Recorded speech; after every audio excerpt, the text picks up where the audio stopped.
અંકલેશ્વરની પાનોલી પોલીસે પાનોલીથી રવિદ્રા ગામ તરફના માર્ગ ઉપરથી કોઈપણ જાતની મંજૂરી વિના ઘન કચરો ખાલી કરવા સુરતથી આવેલા 3 હાઈવા ટ્રક ડિટેઇન કરી 30 લાખનો મુદ્દામાલ કબજે કરી વધુ તપાસ હાથ ધરી છે. અંકલેશ્વરની પાનોલી પોલીસ મથકનો સ્ટાફ પેટ્રોલિંગમાં હતો. તે સમય દરમિયાન પાનોલીથી રવિદ્રા ગામ તરફના માર્ગ ઉપર 3 હાઈવા ટ્રકમાં ઘન કચરો ભરેલો હતો.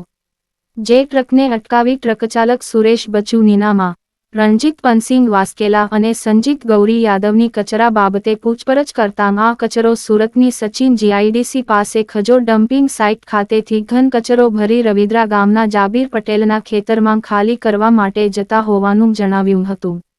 પોલીસે ત્રણેય ટ્રકચાલક પાસે ગ્રામ પંચાયત, આરોગ્ય વિભાગ, જીપીસીબી તેમજ ફાયર વિભાગ સહિત સંબંધિત વિભાગોની મંજૂરી બાબતે પૂછતાં તેઓએ સંતોષકારક જવાબ નહીં આપતાં પોલીસે પર્યાવરણ અને લોકોના સ્વાસ્થ્યને નુકસાન થાય તેવા કૃત્ય બદલ ગુનો નોંધી 71,000થી વધુ કિલોગ્રામ ઘન કચરો અને 3 વાહન મળી કુલ 30 લાખનો મુદ્દામાલ કબજે કરી વધુ તપાસ હાથ ધરી છે. રિપોર્ટર કેતન મહેતા, અંકલેશ્વર.